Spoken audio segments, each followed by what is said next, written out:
Welcome to the show. It's Monday. It's the Monday after the Bristol night race. A couple nights after, it was a Saturday night race. Rod Mullins from AFP was down there at Bristol on our behalf. And Ron, you got to be there for a couple races. You were there for the Xfinity race on Friday night too. Got to ask first off. We know Denny Hamlin, he who shall otherwise remain nameless for the most part, got the big win on Saturday night. And so we'll talk about Denny in that respect. But first, I just want to get a feel for a couple of nights at Bristol, what the environment was like, what the crowd was like, all that kind of stuff. The environment on Friday night was just electric because I think the big reason was Dale Jr. being there and racing. And that was just part of it. I mean, there was some good racing that went on in the Xfinity race, and Dale Jr. Had surprised a lot of people, even himself, that his car came up through the pack and was able to do so well at different times until give or take, 40, 50 laps or something like that left to go in the race, somewhere in that neighborhood. And then smoke starts in his car. And when the smoke started in his car, he does the first thing he knows, pull it down and get it on pit road. And he doesn't stop in his pit. He has to stop in John Hunter Nemechek's pit. And I mean, he's wildly motioning. You can see the in car. He's doing this and doing this. And then at that point, they get over there. He gets out of the car. And then I talked with Anthony Vestal, who's the one of the communications coordinators, director of the management of the communications that comes out of Bristol Motor Speedway. We were talking a little bit more on Saturday afternoon, and he said, "Can you believe that Dale Jr.'s whole thing that happened was over a 25-cent wire?" Oh, And that no. shocked me to death. And I said, "Are you serious?" He said, "Yeah, a wire that probably somewhere valued around 25 cents was what caused the big burn on his in his fire suit on his right leg." And he said, "Man," he said, "if he'd won, we were talking about this. If he'd won, he'd brought the house down. He would have brought the house down certainly on Friday night." But Friday night was one thing. Saturday there was a different kind of feel. Let me So jump in on the sure. follow-up question on Dale Jr. So, okay, so except for that, the way it ended for him, Right. he was racing really well. What was he talking about after the race in terms of, okay, it's a one-shot deal. I mean, obviously, but okay, so does this whet his appetite to do more of this in the future? Well, yeah, he's committed to one more race this season. That's going to be at Homestead in Miami. He's going to do that one.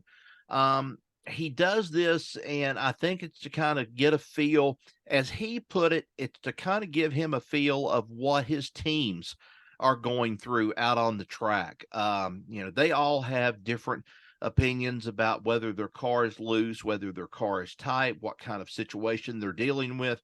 And Dale Jr. feels like it's just a part of him as a part car owner with his sister Kelly, that they go out there and he can race and find out a little bit more about the car. And that's what he did. And so he's going to do this one more time. And I think there's talk that he'll come back to Bristol next year and possibly do the same thing. Is he going to come back? No. It's sort of the same thing like Kurt Busch. Kurt Busch was in the media center on Saturday. They were talking about the concussion protocols and so forth. And he pretty much says, his career as for racing is done. He is, he is like an observer and kind of gives coaching to Bubba Wallace and also to Ty Gibbs. So in that situation, yeah, I see where he's going. And Dale Jr. is doing much of the same thing, I think, with Junior Motorsports. So he can do it on an occasional basis, but doesn't Right. want to subject himself to the rigors of a full-time schedule. Right. And that's the thing. And I believe that, the one race or two race little deals that he does it because he loves it. It's something that he just doesn't want to, I think, get it out of his system. He's the broadcaster. He's also busy with the business, although I think Sister Kelly runs it a little bit more. She's the one that kind of helps with the operation of it. But, they're already working toward next year. Justin Allgaier, here he turned around and he kind of let the cat out of the bag on Friday night and told everybody, yeah, he signed another deal, signed another year to come back with Junior Motorsports. And so there's some comfortable feelings there, so to speak, with some of the drivers. And Josh Berry's going to be leaving. He's going to be going to Stewart-Haas next year, but you still have that nucleus there with a really veteran driver there. And for Dale Jr., I think this is just a chance for him to flex his involvement in NASCAR a little bit more, and just to tell everybody, hey, I'm not going away anytime soon. So now let's get to Saturday. You were starting to talk about Saturday night, Right. and I mean, so it's the race where we go from 16 to 12, and so there's that aspect. So what was it like Saturday? Um, it was an eclectic atmosphere. It was just special. There was an energy about the track that I didn't sense last year. I didn't sense that. I've not sensed that, especially in the spring race. Didn't sense that in the spring race this past year. Of course, the news came out that they are not going back to dirt for the spring. They're going to run both races on concrete. I talked with Anthony Vestal again, and I said, okay, so what's the deal here? What are we going to be looking at for next year? And he says, oh, we're running another race. It's going to be on concrete. And I said, well, is the date going to be maybe in the same place or what? He says, well, we have yet to find that out. But he says, I think we're locked on both of them. But he says, just a matter of NASCAR, confirming everything to us as to what they're going to do. But, I would love to see some of that atmosphere we had on Saturday night, translate over to the April race if they keep it there around April. And I would love to see that, just that energy back. But that energy was so, oh gosh, it was just so bold. It was sticking out so much because of the fact that what you had riding on the line for this race on Saturday night. I mean, you had four people that were going to lose positions. You had the 16, you had four that were going to lose. The surprising ones were Joey Logano and Kevin Harvick. Kevin Harvick was, he kind of admitted afterwards in the pits. He said, we've ran like this all year. He said, we kind of deserve what we've got out of this. Joey Logano was left scratching his head. He's like, what could we have done? What could have possibly been done that we could have, he got caught up in a wreck and so forth. But it was just one of those things. Then you had people that you really didn't expect to make the cut this time around, and that was Bubba Wallace. Bubba was hanging on to a thread, and here he is, and he runs a consistent race, a very strong, consistent race, and hanging in there. And he finished ahead of the cut mark, as well as Martin Truex Jr. He finishes also. That was a little bit of a surprise that especially with Bubba Wallace.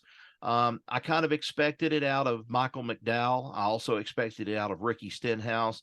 I thought that Stenhouse might be the better situation because he likes Bristol, but it didn't show on Saturday night. It just didn't go according to plan as to what he wanted. But those were some of the surprises to me. I think Bubba, especially Bubba Wallace, going and just sliding in on a thread and getting in there. Now it's a matter of how do you go and how do you take advantage of this? And then last but not least, I really, really expected somebody to go and send me grilled crow or something down here to put on my, because I have been so rough on Denny Hamlin this year. And, the fans were very rough on him too at the race on Saturday night. But he ran a good race. There's no other way around it. He ran a good race. He survived, and that's what he did. I think altogether 6 cautions. Everybody was probably expecting the demolition derby sort of thing of somebody trying to ram somebody out of the way in order to get a spot, but only 6 cautions during the course of the race. And most of those, at least 3 of those, I think, were for rain delay purposes, just to kind of go and make sure the track was okay. But then you had the other ones that you had one big incident that really took place. But other than that, it was a good Bristol race. It was a surprising Bristol race for me. I thought that even Kyle Larson had a chance right down to the very end. Yeah, good racing, good hard racing. Hamlin with the win. He's been pretty hot lately. With finishing near the top or at the top. It was a talk after the race amongst the media members and with the drivers themselves about this recent hot streak from Hamlin. Yeah, pretty much. It's one of those things that they have developed some sort of confidence that I think that some of us have been kind of questioning whether or not Denny Hamlin has enough to make it through this final stretch of races to win his first Cup championship. He's not won anything. He's right now, I think he's moved past Junior Johnson when it comes to wins altogether on all-time wins, but he's still stuck in a rut here. He's won just about every major event, the Daytona 500. He's won Bristol, and he's won, the Southern 500, some of those crown jewels, but he's not been able to get that Cup Series championship. And a lot of people are saying this could be the year. And he kind of said that too. I think at the press conference, he kind of he said, I think it's our year. And so now the question is, has he got enough in the stable to back him up in order to win this championship? It's curious to me how Bubba Wallace is still in the playoffs. He's not won a race this year. He's Right. not really finished near the top. He's been running consistently, obviously, Yeah. in the top 10 or so, because that's how you get to the playoffs without winning a race. But man, what did he finish? 13th or 14th on 14th, I believe, is what he 14th on finished. Yeah. Saturday. Mhm. And so it's not like he lit the track up. But he still did enough to move ahead and finish in 12th, or at least be in 12th going into the next round of the playoffs. He's still got a lot to prove as far as I'm concerned. Yeah, I think he does. And he's got to get past this. Last year he didn't get out of that first round. He got through it, and then boom, he was, it wasn't even possible for him. This year, yeah, he's made the playoffs. He's made the cut this time around. But now you're going to some of the more difficult tracks. You're going to get ready and go to Texas Motor Speedway this coming weekend. You're going to go to Talladega. You got another return trip to Talladega before it's over with. And gosh, we know we have to mention the Roval, because the Roval, that's going to be another little road course in there that they're going to have to be able to go. And some of us were talking down there, and this is not like set in stone just yet. We've already heard the rumblings out of some of the courses like Road America. NASCAR made a trip to Road America up in Wisconsin here a couple of years ago. Now it's not even on the circuit for either the Cup or the Xfinity Series. And some people are starting to worry, and they're starting to say, will they get a road course back? I think they will. It's just a matter of kind of rotating some things around. Also, they've talked about, well, of course, Bristol's not going to have dirt next year, but there is also talk that the Roval might not be in existence next year. We might go actually back to real racetrack racing when it comes to the Brickyard. A lot of speculation right now at this point. And, that's a lot of, ifs and buts that are out there and so forth. But back to Bubba Wallace, it's like him. It's like Denny Hamlin. It's like the Toyotas have got something to prove. And Joe Gibbs was in on the press conference with Denny Hamlin, and Denny was kind of addressing some things about Bubba Wallace and so forth. And, the surprise that was there, I don't know if you caught it on TV, but the surprise that was sitting on top of the war wagon, as I call it, was Michael Jordan. And he was there watching this race. And it was like, that was big time. That was a big time thing for him to be there at Bristol. And it's sort of one of those things, if I guess Jordan was there to kind of light a fire under Bubba Wallace and say, hey, look, you better get on the stick. You've got this one to prove, if whether or not you're going to make it into the next round of the playoffs. And I think that was a little bit of a motivation factor. One thing when we were chatting before we hit record on this podcast about almost like the wrestling heel angle that Hamlin and Wallace both played after the race, when they were talking both with you guys in the media room and then also on USA. Hamlin talking about how he beat everybody's favorite driver, and he's of course getting booed lustily there by the fans. And Wallace, Wallace getting booed too. He knocked out some guys that are some favorites to maintain his spot in the playoff race. So maybe it's a credit to those guys that they realize, hey, okay, we're not favorites of a lot of people, so we'll just lean into it and embrace this heel role. Yeah, and it's sort of a thing. I'm not trying to compare it or anything like that, but I think they're kind of putting themselves on a I wouldn't say a pedestal, so to speak, but a kind of a level that they are almost wanting to be that next Dale Earnhardt when it comes to the intimidation things or doing things that's going to force somebody to go and mess up. And, Dale Sr. was outspoken about things at times. A lot of the older drivers, they were outspoken and they could be very blunt about things. Well, Bubba Wallace was definitely blunt in his post-race interview because he said, they were booing him, and he says, and I'm going to keep it clean, family show here and stuff. And I've got students that listen to the podcast too. So I'm just going to keep it clean and just say he said, I love this crap. That's what he was just saying. And he loved it. He ate it up. He loved every minute of it. And I think in order for him to prove his dues or pay his dues in this, he's going to have to put up with a lot, and we're going to see how he reacts to it. And I think that's got a lot to do with it. Dale Sr. was the bad guy for quite a while. Then he became the anti-hero. It's kind of like in the same time frame in the 90s. Some of the wrestlers like Stone Cold Steve Austin, they were so good as heels that they became popular. And so, we'll see if Hamlin and or Wallace can make that same transition. I don't think so. I think that they're always going to be heels.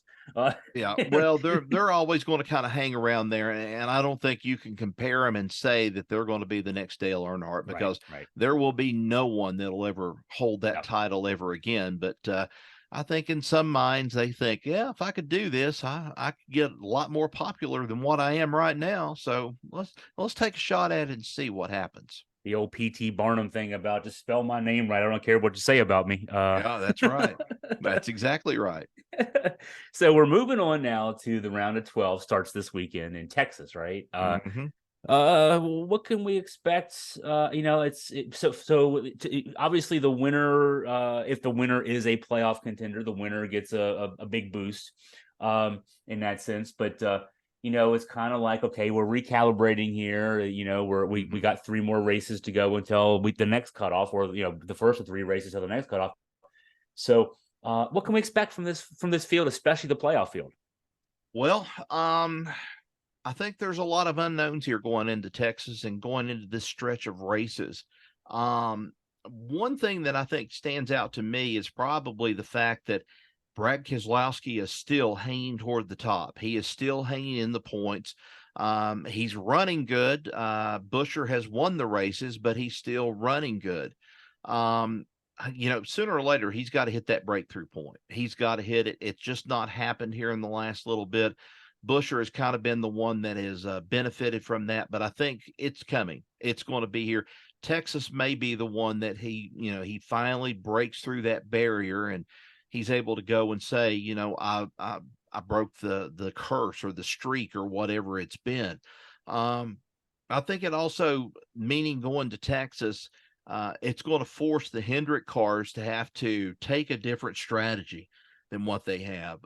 Hendrick cars have been dominant before in the past at Texas. Jeff Gordon was dominant there for a couple of years.